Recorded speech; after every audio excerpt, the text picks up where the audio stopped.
السلام عليكم ورحمة الله وبركاته.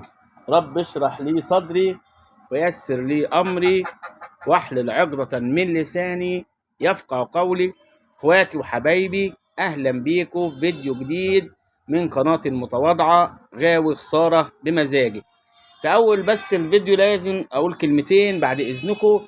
أنا أحب أشكر كل أخ وكل أخت عملوا اشتراك في القناة، كل أخ وكل أخت شارك ولو حتى بلايك، كل أخ وكل أخت دعمني ولو حتى نتفرج دقيقة واحدة على أي فيديو من الفيديوهات اللي برفعها. ده شرف ليا وفخر ليا وتاج على راسي ووسام على صدري. جزاكم الله عنا كل خير يا رب. يبارك لي فيكم يا رب. وفضلا وليس أمرا اللي ما اشتركش يشترك او يعمل اشتراك او يعمل مشاركه، لان احنا كلنا عايزين القناه تكبر بيكم ان شاء الله، وباذن الله نوصل معلوماتنا لكل الناس اللي عايز يستفاد، واحنا كلنا بنفيد بعض من فضل الله ان شاء الله. عشان ما اطولش عليكم كان لازم بس اقول كده، عشان من لا يشكر الناس لا يشكر الله. جزاكم الله عنا كل خير. النهارده يا اخواتي بعمل لكم الفيديو من طائر، عند طائر اقصد انا بعشقه عشق كده، الا وهو حرس السطح. حرس بكل ما تحمل الكلمه من معنى، بكل ما تحمل الكلمه من معنى. للاسف اليوم المشؤوم اللي حصل فيه موضوع العرسه، للاسف هم كانوا في الغرفه مقفول عليهم، وانا بحب اقفل على حاجتي يا اخواتي علشان تقلبات الجو والحاجات دي ما يحصل لهمش اي مشكله.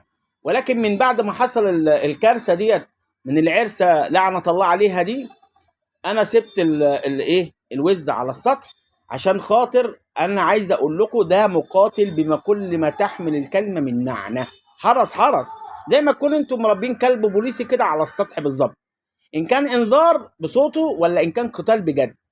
فانا عشان اقول لكم على مزاياه، فهو مزاياه كتير جدا جدا جدا جدا من وجهة نظري. انا هحكي لكم نبذة مختصرة عن مزاياه، واللي حابب ان انا اعمل فيديو تاني ليه اكمل مزاياه وحاجاته يقول لي، وانا تحت امر اي حد فيكم، لان مزاياه كتيرة جدا. ونفسي الاقي التفاعل منكم التفاعل منكم اللي هو التعليقات، عشان اعرف انتوا محتاجين اعمل فيديو عن ايه، وانا تحت امركم في كل حاجة ان شاء الله اخواتي وعلى راسي. هبدأ معاكم يا اخواتي ان شاء الله باذن الله بالمزايا، لان احنا اتعودنا نكون ايجابيين مش سلبيين، احنا دايما بنبص للتفاؤل والخير ان شاء الله.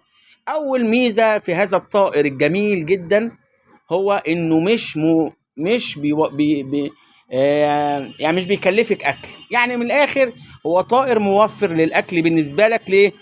ملوش في العلف اساسا، يعني ملوش في النواشف كعلف وكده. الطائر ده انت تضحك عليه بشويه خضار والله العظيم، يتكلفت بحته خس كده، يتكلفت بشويه برسيم مقطعين، يتكلفت بحته خيار مقطعه، اي حاجه عندك، بقدونس بقى جرجير، المهم حاجه خضره، والله العظيم يضحك عليه حرفيا ويتكلفت ولا يفهم اي حاجه. هو عنده عشق للاخضر بطريقه لا تتخيلوها، وبيجي عليه ويكبر عليه. ما تتخيلوش انك اما تديله خضار يعني كده هو مش هيملى ولا ان هو يسمن، لا، ده بيرعرع ويبقى اجمل من اي حاجه لما ياكل الاخضر. دي عن تجربه يا اخواتي، وشوفوا واللي عنده معلومه غير دي يقول لي عليها، بس انا بقول لكم عن تجربه جامده جدا وطويله. يبقى اول حاجه احنا قلنا ايه؟ طائر موفر ومش مستهلك ان هو يعني فلوس وحاجات. الحاجه التانية يا اخواتي الطعم طبعا بتاعه كلحم، فهو ده حدث ولا حرج، لحمه لذيذ جدا وحاجه محترمه قوي، وطبعا كلكم مجربين وعارفين، ده حاجه على جنب خالص كده. طيب تالت حاجه هو حنيته وقتاله في نفس الوقت على بيضه وعلى اولاده. لا تقول لي هندي ولا تقول لي برهمه ولا اي كائن بقى، الوز حدث ولا حرج. البيض عنده لو رقد او طلع كتاكيت ليه الام رقد عليهم، والله ما حد يعرف يعمل معاه حاجه خالص، ولا عرسه ولا قطه ولا اي حاجه. كائن مقاتل في الحاجات دي، يعني بصوا ابعدوا عن وشه خالص زي ما بقول لكم. واللي مش مصدقني يجرب، واللي انا بقول لكم عليه انا مجربه عن تجارب كتير كتير كتير يعني. احنا وصلنا ل3 حاجات. طيب رابع حاجه هو اغلى طائر في السوق حرفيا، اللي هي بالنسبه للطيور الشعبيه بتاعتنا، يعني البط، حمام، فراخ. اغلى طائر في السوق. يعني تعالوا كده بصوا الوز الاخضر لسه اخضر كده. طبعا انا نسيت اقول لكم حاجه، بس لان هو بياكل بس علف، بس امتى بياكل علف؟ في اول 10 ايام بس، اللي هو العلف ال 23 ده هو لسه خارج. يعني ده عشان لسه خارج بس. واقول لكم على حاجه كمان، انتوا ممكن تاكلوه العلف ال 23 اهو، ومعاه برسيم مقطع وهياكل برضه. هو عنده عشق للاخضر لا تتخيلوه. احنا وصلنا لايه؟ اغلى طائر ايه في السوق. تمام. اغلى طائر، وحرفيا واسالوا الوز الصغير الاخضر لسه بكام الوزه بتتباع، الجوز بكام، مبلغ محترم جدا جدا جدا. فهو طائر تحسه كده ابن ناس وليه وضعه، والرقم بيتكلم عنه لما ايه، لما بتروحوا تشتروه. واسالوا وانتوا تعرفوا. خامس حاجه يا اخواتي، ان هو طائر يعتبر من انظف الطيور اللي على السطح. طائر مش رمرام نهائيا، طائر ما بياكلش اي حاجه وخلاص، طائر ما بيعملش في الارض وينفض اي حاجه زي البط زي الفراخ، ما بينكش وياكل في الفضلات، ما فيش عنده الكلام ده نهائي. طائر نظيف جدا، طائر نظيف جدا، وطائر عزيز جدا، حتى عزيز في البيض بتاعه، عزيز في البيض بتاعه. الطائر ده يا اخواتي عزيز في بيضه، ما بيبيضش الا مرتين 3 في السنه، مش زي الطيور التانيه اللي هو بيبيض طول ما هو بياكل يعني، وطول ما هو بيتغذى. لا، ده هو ليه موسم ممكن يبقوا مرتين يبيض فيهم في السنه يا 3، على حسب انت وحظك في الوزه، او على حسب التغذيه المحترمه اللي انت مغذيها للوز يعني. ف... فاحنا كده وصلنا ان هو طائر نظيف، وبرضه مش بياكل اي حاجه وخلاص. الدليل بانه طائر نظيف ومش بياكل اي حاجه والسلام، الكبده بتاعه الوز يا اخواتي. طبعا الشامبينيون زي ما بيسموه، ده حاجه بتاعه الفنادق، دي مش هتيجي من فراغ، مش فراغ. لما انا اجي الاقي كبده الوز اغلى حاجه موجوده، والله الفنادق بتاخدها، اللي هي كبده الشامبينيون بيسموها الشامبينيون، غاليه جدا. ليه؟ لان الوز من كتر نظافته، الكبده اكيد نظيف. ما هو انتوا فاهمين ان السموم اللي بتبقى في جسم الطائر يا اخواتي هي بتروح على الكبد مباشره. فمن كتر ما هو كائن نظيف، ومن هو مش بيرمرم وبياكل اي حاجه والسلام، كبده من ضمن انظف الكبدات، الكبد اللي موجوده في الطيور تما عامه. فعشان كده هي اغلى انواع الكبده هي كبده الوز. واسالوا وانتوا تعرفوا. طيب احنا نيجي على بعدها على طول ونقول ايه، خليكم بقى في حرس السطح، اللي هي اخر يعتبر ميزه من اللي انا فاكره دلوقتي. لان يعني انا بكلمكم انا مش محضر للكلام قوي ده، انا بقول كده بقول اللي في دماغي على طول ليكم في اللي انا فاكره. ولكن الوز عنده مزايا كتيره جدا، ولو حابين انا ممكن اعمل لكم حلقه تانية وثالثه ورابعه عن الوز ما الكلام ما يخلصش عنه ابدا.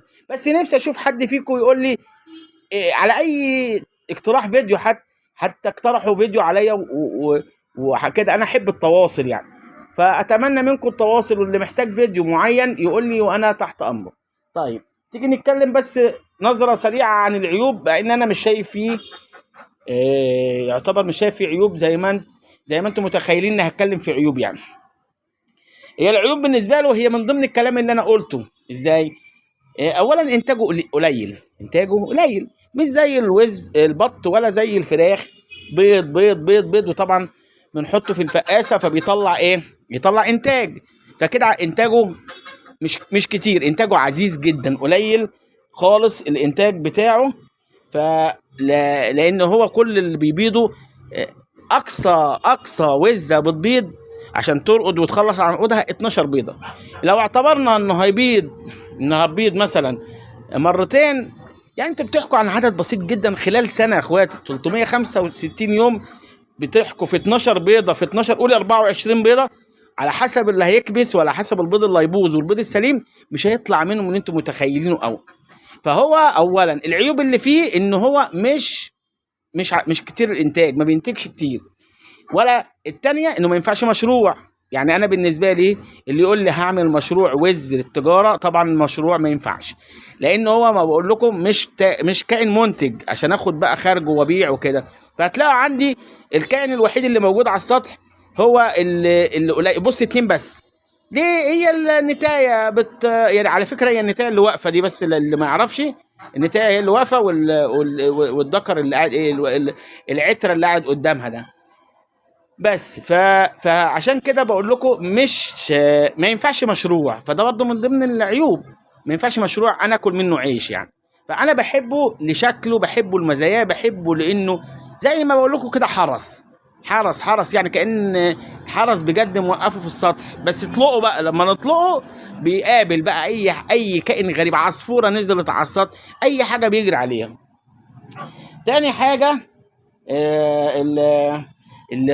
اللي هي انا بعتبرها عيب للوز، ان هو ما بيقبلش بيض غير بيضه. ودي معلومه انا متهيألي ان اغلبكم ما يعرفش المعلومه دي، لان المعلومه ديت يعني انا عرفتها عن تجربه وتعبت قوي على ما فهمتها. لان انا كنت اما باجي احط له بيض بط او بيض فراخ، بتلاقوه راح مكسرها ورماها او كلها. انا بالاول فكرت ان هو تقيل على البيض بتاع مثلا الفراخ او على بيض البط، انه تقيل ممكن يبقى داس عليها. اكتشفت بعد كده ان انا لما اجي احط له بيض غريب عن بيضه ينطره برجله، غريب جدا يعني، حتى مش بيحب بيرقد على بيض غير بيضه. اي كائن بيتغفل، طائر يتغفل والله، البراهمة تحط تحت منه بيض، اي حاجه يرقد.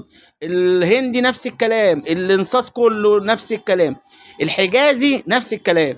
الوز الوحيد اللي مهما احط له بيضه واحده بس غير بيضه يكسرها ياكلها، ما بيرقدش عليها ابدا. انا اعتبرتها عيب، ولكن ميزه في حته انه حنين على بيضه، والكائن الوحيد اللي ابن نصحه، وقد ايه عارف الفرق بين بيضه وبيض غيره. الوحيد اللي انا شفته واللي عنده غير كده يقول لي لا في كائن تاني، كائن الله اكبر عليه. فانا مزايا كتيره.